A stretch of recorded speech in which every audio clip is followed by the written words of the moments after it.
A Ucrânia, como um país, ela tem aí uma lógica pendular. Por um lado, se diz independente, um país único, e por outro lado, seria apenas um segmento, uma parte do que é o Império Russo. O que a gente está acompanhando agora é uma guerra que, de certa forma, vai determinar o que vai acontecer nos próximos meses a respeito disso. A Ucrânia é um país independente, soberano, ou ela vai ser fagocitada, incluída dentro da Rússia?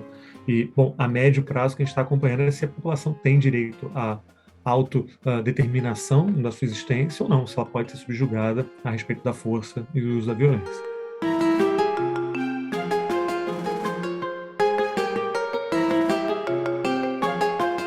O assunto da vez é a guerra entre a Rússia e a Ucrânia. Neste episódio do Matéria Bruta, conversamos com o professor de Segurança Internacional da UFRJ, Fernando Brancoli, que contextualiza o conflito, explicando o que está em jogo nessas movimentações e como os recentes acontecimentos impactam no cenário geopolítico global.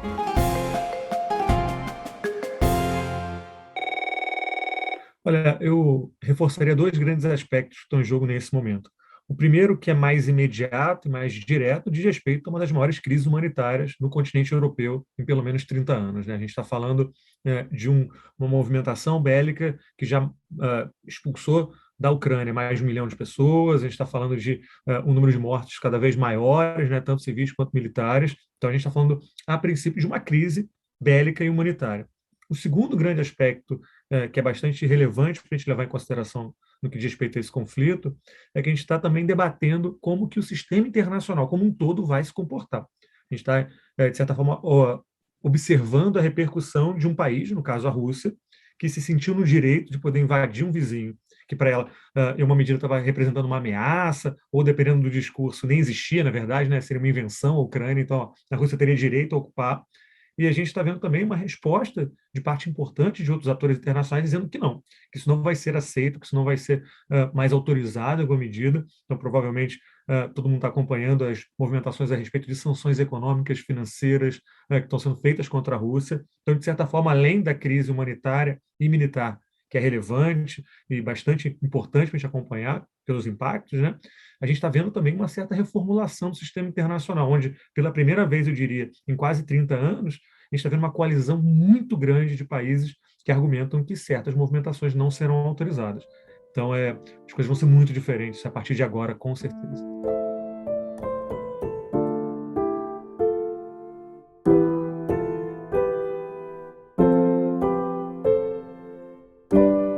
Sanções têm como objetivo penalizar a Rússia, e a gente está falando da Rússia como um todo, né?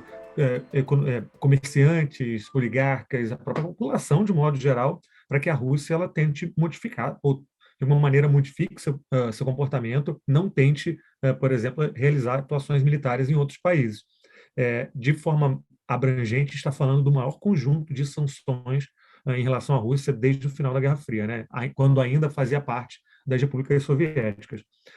Certamente a gente vai ter agora dois frontes de guerra que Putin, de certa forma, né, na Rússia está enfrentando. Tem a guerra contra a Ucrânia, com tanques, com aeronaves, com soldados se enfrentando, e a gente está falando também de um conflito interno agora. As próximas semanas elas serão muito importantes em relação à Rússia, porque a gente está vendo que a economia está derretendo. É a maior crise econômica da Rússia também nos últimos pelo menos 20 anos, e certamente a gente vai ter movimentações acontecendo dentro do país. Então, as sanções elas têm, a princípio, esse grande objetivo, né? Você pune o país por ter feito uma movimentação militar contra a Ucrânia e também argumenta, olha, se você tentar qualquer outra coisa extra, vai ficar ainda pior, pode ser que você tenha problemas internos, porque a gente já está vendo corrida em relação a bancos pela população russa, né, tentando sacar as poupanças antes que os bancos sejam retirados, né, do sistema internacional SWIFT. A gente está vendo a população indo para a rua se manifestar contra a guerra, o que também é relativamente surpreendente, pensando, né, o histórico da Rússia, no que diz respeito a manifestações civis. Então, provavelmente a gente vai ter uma Rússia tendo que lidar, e um Putin tendo que lidar com duas crises, né? Uma militar externa e também uma crise econômica, política e social interna.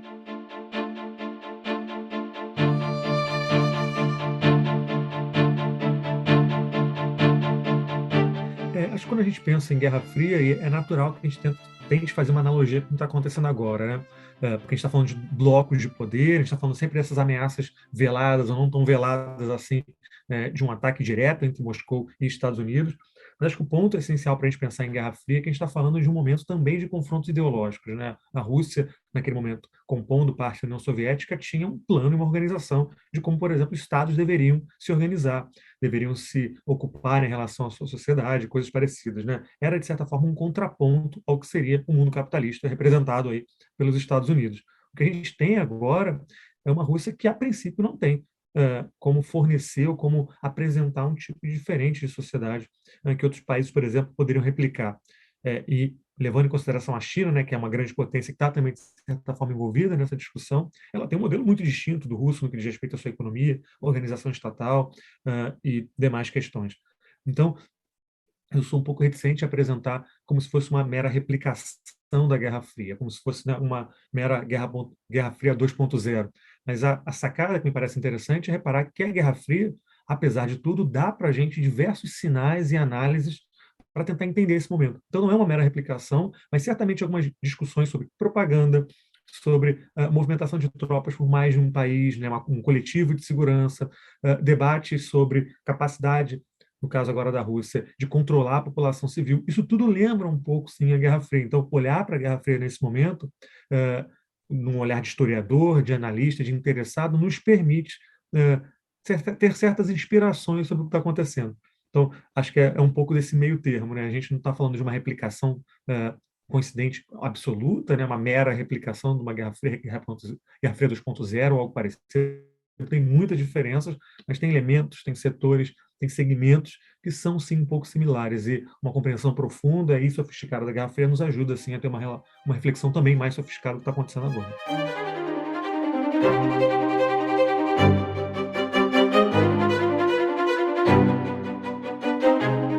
Eu acho que, no caso específico da OTAN, a Ucrânia, a gente tem que lembrar, não faz parte da organização, né? Então, a princípio, o auxílio para a Ucrânia em relação à OTAN tem sido de envio de armamentos, envio de suprimento financeiro, coisas parecidas, né? Tanto que há alguns dias o presidente Joe Biden dos Estados Unidos argumenta que, olha, nós iremos proteger cada centímetro de território da OTAN. Ele não fala da Ucrânia, né? Ele fala da OTAN, que são os países um pouco do entorno, pensando ali Polônia, ou mesmo do leste europeu, como Estônia e Lituânia. Então, a Ucrânia está um pouco numa situação complexa quando a gente pensa no que diz respeito à sua organização militar, porque ela está sendo atacada por uma das potências militares do globo, né? A gente está falando na Rússia como aí top 4 de países no que diz respeito ao gasto de defesa, um dos maiores exércitos do mundo, mas ela não faz parte do coletivo da OTAN, apesar de estar recebendo apoio. Então, temo, de certa forma, que ela vai ser colocada nesse cenário quase como um Estado tampão, que é uma descrição que a gente tem na geopolítica de um Estado que não está, a princípio, coligado em nenhum dos lados e serve quase como uma movimentação de afastamento entre duas potências. A gente vai ter a Ucrânia ali no meio, talvez um dos objetivos do Putin é justamente que ela declare neutralidade a respeito da OTAN e da Rússia, e a médio prazo acho que vai ser um pouco isso. Provavelmente todo mundo já acompanhou nos últimos dias, né, as movimentações militares dos soldados ucranianos tentando enfrentar os russos. Reparem que são ucranianos. A gente não está falando de um coletivo de segurança. Não tem, a princípio, de forma oficial, soldados da Alemanha, da Finlândia, ou de qualquer outro país naquela localidade. A gente está falando de ucranianos contra russos. E trata-se também de uma diferença relativamente importante caso envolvesse um país da OTAN, né? A OTAN é um coletivo de segurança que tem como princípio norteador que um ataque contra um membro da OTAN é um ataque contra todos os membros. Então, caso você invada um país, como é o caso da Polônia, que faz parte da OTAN, pelos princípios da OTAN, a princípio é um ataque aos Estados Unidos, por exemplo. É um ataque à Alemanha, o que torna as coisas um pouco mais complicadas. No caso ucraniano, ela recebe esse apoio indireto, mas me parece, pelo menos nesse momento, que isso não vai ser suficiente para conseguir impedir a chegada dos russos e o objetivo dos russos de conquistar Kiev e trocar o governo.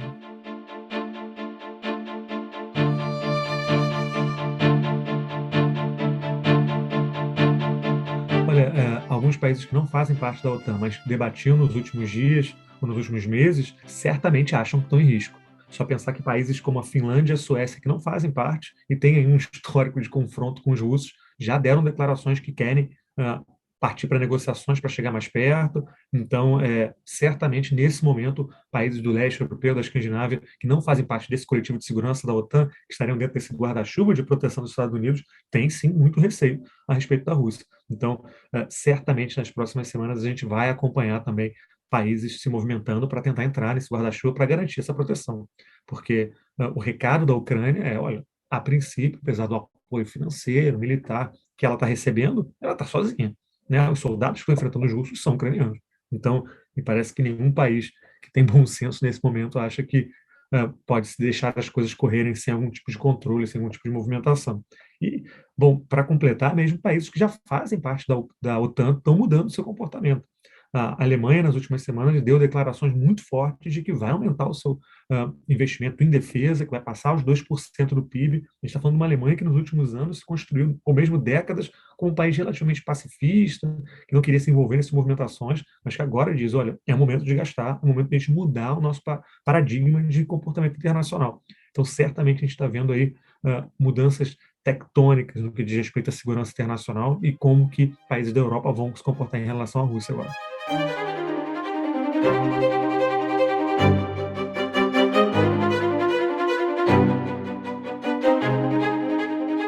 Nos últimos anos, existia todo um debate sobre uma certa inutilidade da OTAN, inclusive por parte do ex-presidente norte-americano Donald Trump, que argumentava que a OTAN era um jeito dos Estados Unidos distribuírem dinheiro para países europeus que não queriam bancar a própria defesa. E a gente debatia, inclusive, nos últimos anos, se a OTAN teria ainda uma verdadeiro significado de comportamento, se valia a pena existir a OTAN, algo parecido. Isso acabou. A gente certamente está vivendo num mundo agora em que a OTAN tem muita relevância, em que mais países querem entrar para a OTAN, e me parece que os gastos de defesa vão ter que aumentar. De novo, certamente, quem observa com mais atenção a Europa, ou mesmo os Estados Unidos, reparou nos últimos anos debates sobre redução de gastos de defesa, certa inutilidade sobre exército. Para que gastar em exército? Vou usar esse dinheiro para combater a pandemia, ou a fome, ou algo parecido. Isso acabou. Né? A gente está de volta a uma movimentação que tem, sim, certas semelhanças em relação à Guerra Fria, que é ou você garante a sua defesa por meios próprios, ou você precisa ser alguém mais forte para te proteger. Lembrar que durante a Guerra Fria tinha um mundo muito binário. Né? Quem estava com os Estados Unidos estaria contra a União Soviética, a princípio. Né? O mundo estava muito dividido nessa lógica bipolar. Então, eu diria que a gente está chegando também no momento em que países vão ter que escolher lados, em uma medida. É muito difícil, nesse momento, ficar em cima do muro. Só reparar, por exemplo, como é que o Brasil vem sofrendo pressão por parte tanto dos Estados Unidos quanto de aliados europeus de se manifestar de maneira mais dura contra Putin. Né? Lembrando que Bolsonaro visitou Putin há algumas semanas. Então, me parece que esse momento em que países conseguem ficar tanto lá quanto aqui está chegando ao fim também. E, de maneira muito parecida, semelhante com o que a gente tinha durante a Guerra Fria, lados terão que ser escolhidos. Dificilmente você vai conseguir ficar em cima do muro. E talvez a grande pergunta é onde é que a China entra nessa história. Porque, a princípio, ela está apoiando a Rússia, ela deu declarações apoiando a Rússia, mas também já disse que gostaria de atuar como mediador, ou mesmo que a guerra, nesse momento, deveria ser interrompida. Então, a gente tem uma certa semelhança, eu diria, com a Guerra Fria, mas tem um ator extra. A Guerra Fria era bipolar e a gente está vendo agora uma relação, tem um novo coligado entrando aí, que é uma potência econômica e militar, que é o caso da China. Então, ninguém tem muita certeza do que vai acontecer nos próximos meses, porque é um cenário com semelhanças, mas também bastante e profundas diferenças.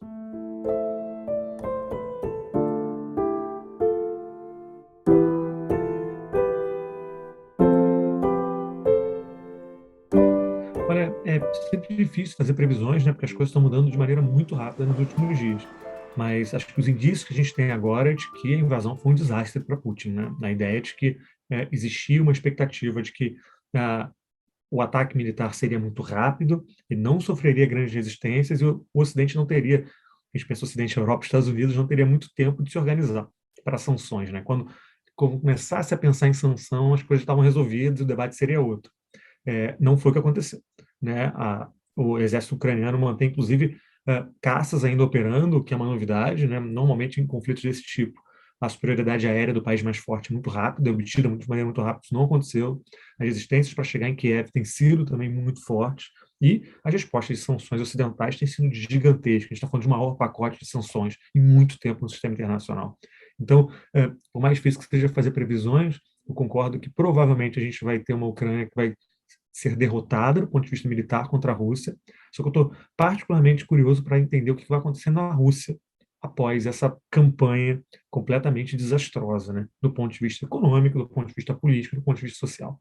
Pode ser que a vitória militar seja conquistada, mas a médio prazo a gente também observe mudanças políticas importantes dentro da Rússia, porque né, a cada dia são novidades sobre que empresas estão saindo da Rússia, jogadores, né, coisas simbólicas, jogadores de futebol sendo expulsos da FIFA, a seleção russa sendo expulsa, coisas parecidas. Isso pode parecer besteira, mas isso tem impacto a médio prazo a respeito de como a população observa o governo. Então, provavelmente, se fosse apostar, vem vitória militar russa, mas eu acho que vai vir derrota política e econômica a médio prazo. E aí não dá para imaginar o que pode acontecer. Normalmente, governos autoritários, quando são pressionados assim, respondem com violência. Então, a gente pode estar a médio prazo acompanhando uma Rússia que também entra num ciclo na verdade, né, relativamente complicado e possivelmente violento.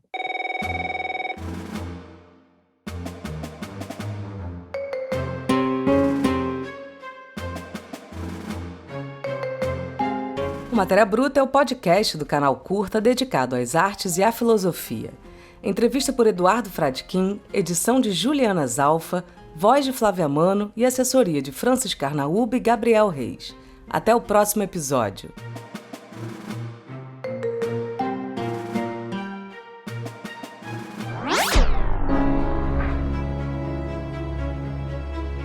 Para entender ainda mais sobre a Guerra Fria e o período pós-guerras, temos uma dica para você.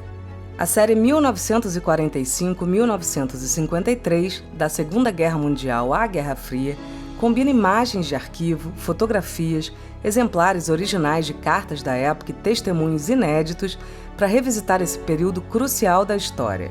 Assista quando e onde quiser, no seu clube de documentários curtaon.com.br.